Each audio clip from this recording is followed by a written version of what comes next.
Market থেকে যদি anti ageing serum কিনতে যাও তাহলে কিন্তু খুব কস্টলি হয়। চারিদিকে যেভাবে পলিউশন বেড়েছে তা দেখলে কিন্তু 25-এর পর থেকে কিন্তু আমাদের এজিংয়ের প্রসেসটা শুরু হয়ে যায়।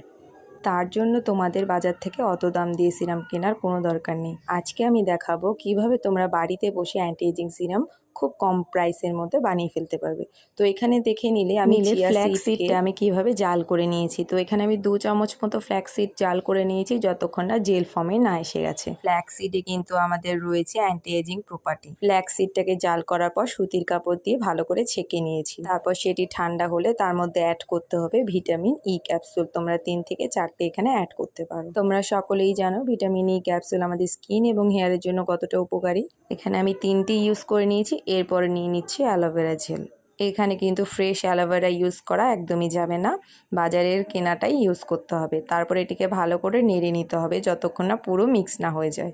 ভালো করে মিক্স করলে এটি একটি জেল ফর্মে চলে আসবে। তো তারপর এটিকে যে কোনো কাচের জারে তোমরা সংরক্ষণ করে রাখতে পারবে ফ্রিজে। এটি তোমরা 1 সপ্তাহ ফ্রিজে রেখে ইউজ করতে পারবে।